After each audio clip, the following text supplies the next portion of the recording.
और इसी बीच राजधानी भोपाल से इस वक्त की बड़ी खबर मिल रही है, जहां 2 जुलाई तक भारतीय जनता पार्टी के प्रदेश अध्यक्ष के नाम का ऐलान हो सकता है। बड़ी खबर आपको बता रहे हैं राजधानी भोपाल से। सूत्रों की अगर माने तो संगठन में कई नामों पर चर्चा चल रही है। इनमें नरोत्तम मिश्रा का नाम भी शामिल है, राजेंद्र शुक्ल का नाम भी शामिल है, हेमंत खंडेलवाल का नाम शामिल है। इसके अलावा संतोष शर्मा और फग्गन सिंह कुलस्ते का नाम भी शामिल है। बीजेपी का नेतृत्व लगातार मंथन में जुटा हुआ है। विचार चल रहा है, विमर्श चल रहा है, प्रदेश संगठन से चर्चा चल रही है, बैठकें चल रही है। किस नाम पर चर्चा है, किस नाम पर मोहर लगनी है, ये तो आने वाले वक्त में खुलासा होगा ही। लेकिन जिन नामों पर चर्चा चल रही है उनमें नरोत्तम मिश्रा का नाम शामिल है, राजेंद्र शुक्ल का नाम शामिल है, हेमंत खंडेलवाल, संतोष शर्मा और फग्गन सिंह कुलस्ते का नाम शामिल है। 2 जुलाई को हो सकती है नए प्रदेश अध्यक्ष की ताजपोशी। इस सूत्रों के हवाले से सबसे बड़ी खबर आपको बता रहा हूं। प्रदेश की राजनीति में फिलहाल हलचल तेज है। कार्यकर्ताओं की दिल्ली पर नजर है। दिल्ली किसके नाम पर मोहर लगाएगी, ये फिलहाल देखने वाली बात है। हालांकि जिन नामों पर चर्चा चल रही है इनसे इतर भी कोई नाम हो सकते हैं, क्योंकि बीजेपी की ये रीति रही है कि जिन नामों पर मीडिया ने चर्चा की उससे इतर ही घोषणा हुई। भारतीय जनता पार्टी ने हमेशा लोगों को चौंकाया है और क्या इस बार भी ऐसा ही चौंकाने वाला नाम सामने आ सकता है। संगठन समेत प्रदेश भर की नाम पर और चेहरे पर नजर बनी हुई है।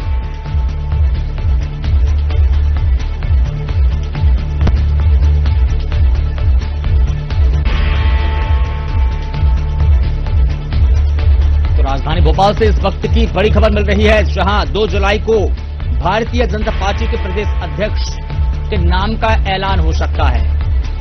सूत्रों के मुताबिक नरोत्तम मिश्रा, राजेंद्र शुक्ल, हेमंत खंडेलवाल, संतोष शर्मा, फग्गन सिंह कुलस्ते का नाम चल रहा है। या इनमें से कोई एक चेहरा हो सकता है या इससे इतर कोई और चेहरा हो सकता है।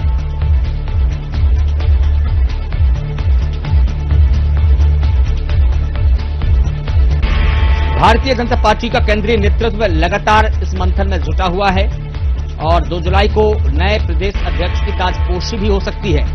प्रदेश की राजनीति में फिलहाल हलचल तेज है। तमाम बीजेपी के कार्यकर्ताओं की दिल्ली पर नजर है। दिल्ली किसके नाम पर मोहर लगाएगी, किस पर मेहरबान होगी, ये देखना होगा। बड़ा दिलचस्प मसला हो चला है।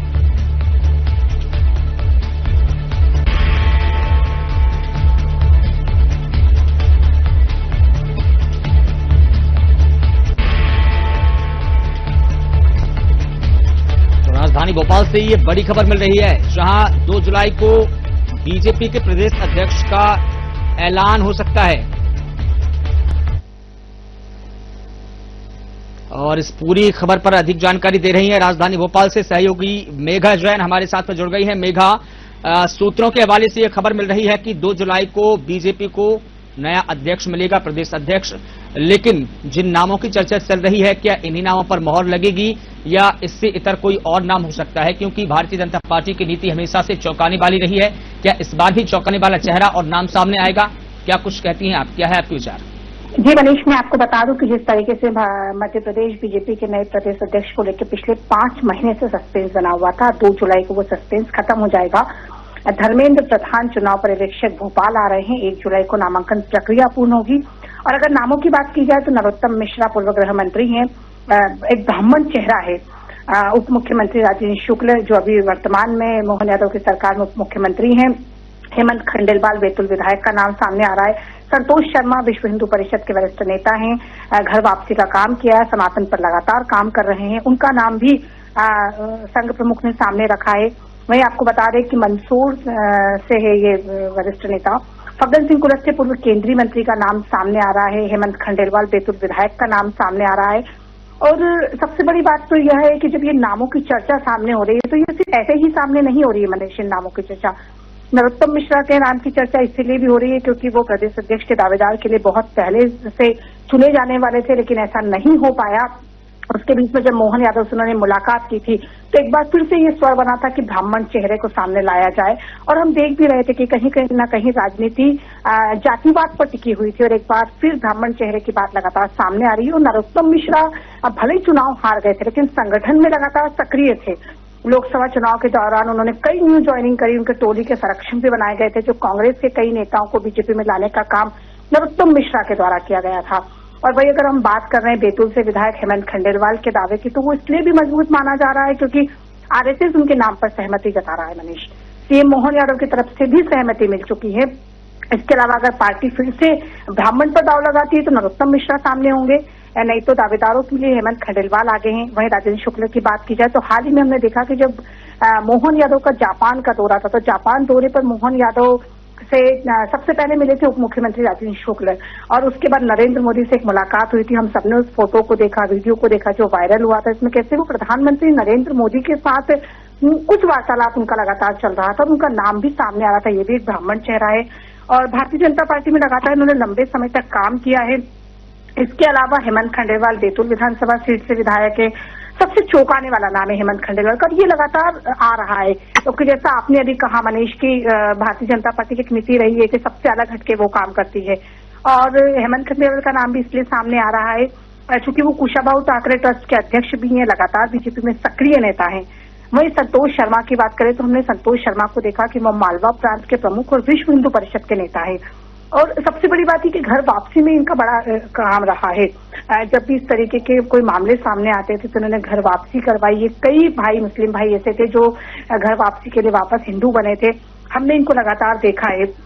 सनातन का अलग जगाने का काम भी इन्होंने किया। एक बार इनके ऊपर आपको बता दूं कि कई इनके ऊपर ऐसे मेल भी आए थे जब कई अलग अलग जाति के लोग इनके ऊपर आक्रमण कर रहे थे, लेकिन फिर भी ये अपनी मतलब लगातार सनातन के लिए काम कर रहे थे, सनातन के अलग जगा रहे थे। बिल्कुल, लेकिन देखिए मेघा एक नाम और था।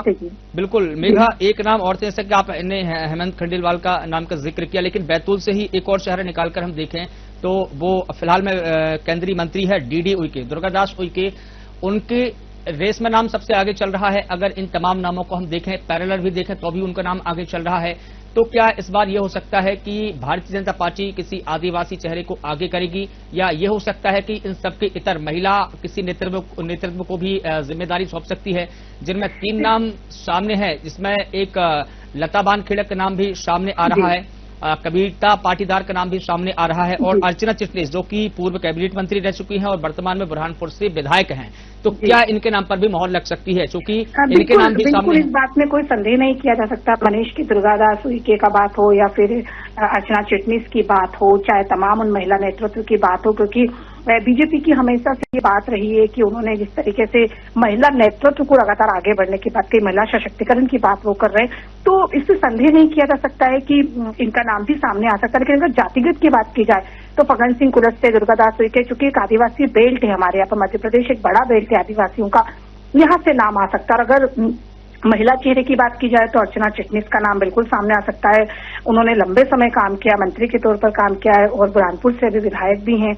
इसके अलावा अगर हम कविता पाटीदार की बात करें तो राज्यसभा सांसद भी है, उनका नाम भी लगातार सामने आ रहा है। तो ऐसे कई नामों पर मोहर लग सकती है, ऐसे कई नाम है जो सामने आ रहे हैं। लेकिन अब ये तो 2 जुलाई को ही तय होगा कि आखिर कौन होगा जो मध्य प्रदेश का नया प्रदेश अध्यक्ष चुना जाएगा। लेकिन जिन नामों के बारे में हम आपसे बात कर रहे हैं, जो हमारे चैनल पर अभी दिखाए जा रहे हैं, इस नामों की मोहर इसलिए भी लग सकती है क्योंकि लगातार पार्टी में सक्रिय हैं, चाहे वो महिला नेतृत्व हो, चाहे वो भाजपा के प्रमुख नेता हो। बिल्कुल ठीक है। एक और सवाल आपसे जानना चाहूंगा मेघा, क्या दलित आदिवासी को कमान मिलेगी? क्योंकि देखिए जिस प्रकार से केंद्रीय गृह मंत्री अमित शाह ने संसद में बयान दिया, उसके बाद से सूबे की जो सियासत है अंबेडकर के आसपास इर्द गिर्द ही घूमती नजर आई। ग्वालियर हाईकोर्ट में भी अंबेडकर का मुद्दा खूब छाया रहा। तो क्या डैमेज कंट्रोल करने के लिए दलित या आदिवासी चेहरे को आगे कर सकती है बीजेपी? क्या इसकी संभावना है? बिल्कुल कर सकती है मनीष, क्योंकि जिस तरीके से हमने पिछले चुनाव में देखा और हम सबने देखा कि किस तरीके से मुख्यमंत्री मोहन यादव का नाम अचानक से सामने आया, उस समय भी चुनाव था। बिहार में एक बार फिर से चुनाव की अलग जग रही है और हम देख रहे हैं कि प्रदेश अध्यक्ष का चुनाव 5 साल में एक बार होता है और अगले 5 साल के लिए प्रदेश अध्यक्ष ऐसा चुना जाएगा जो कि डैमेज कंट्रोल कर सके चीजों को। क्योंकि जिस तरीके से अभी हम देख रहे थे लगातार चीजों को, तो दुर्गादास उइके का नाम सामने आ रहा है, आप कह रहे हैं, और फग्गन सिंह कुलस्ते भी एक आदिवासी नेता है जो केंद्रीय मंत्री भी रहे हैं और लगातार अभी भी सांसद के रूप में काम कर रहे हैं। दुर्गादास उइके सांसद के रूप में काम कर रहे हैं। तो ये कोई बड़ी बात नहीं है कि इन पर मुहर लग जाए, तो हो सकता है कि जो नेतृत्व यहाँ पहुंच रहे, धर्मेंद्र प्रधान जब यहाँ पहुंच रहे हैं, तो 2 जुलाई को इनके नाम पर भी मोहर लग सकती है, क्योंकि कहीं ना कहीं डैमेज कंट्रोल करने के लिए भारतीय जनता पार्टी लगातार इस तरीके के काम करती रही है। और आदिवासियों की बात भारतीय जनता पार्टी खुल के करती थी कि किस तरीके से वो आदिवासी नेतृत्व को अब आगे लाना चाहती है। तो जिस तरीके से लगातार अभी ये 2 नाम सामने आ रहे, चाहे वो दुर्गादास उइके का हो, चाहे वो फग्गन सिंह कुलस्ते का, क्योंकि फग्गन सिंह कुलस्ते भी आदिवासी चेहरा होने के साथ ही काफी अनुभवी नेता भी माने जाते हैं। तो हो सकता है कि मनीष ये नाम भी सामने आ सकते हैं। बिल्कुल ठीक है। तमाम जानकारी के लिए मेघा आपका बहुत शुक्रिया। कौन होगा बीजेपी का नया प्रदेश अध्यक्ष, नामों पर मंथन चल रहा है, निगाहें दिल्ली की ओर, टकटक की ओर से देख रही है। किसके नाम पर मोहर लगेगी, किसका चेहरा चमकेगा, ये तो आने वाला वक्त ही बताएगा। चूंकि भारतीय जनता पार्टी हमेशा से ही चौंकाने वाले फैसले देती रही है, जनता को हैरान कर देती है। और एक और बात यहां पर है कि भारतीय जनता पार्टी इस बार जिसको भी कमान सौंपेगी, भारतीय जनता पार्टी आगे का भविष्य देखकर ही उस चेहरे को सामने लेकर आएगी। तमाम अड़चनें हैं सियासी और सामाजिक, उनको भी साधने की कोशिश की जाएगी।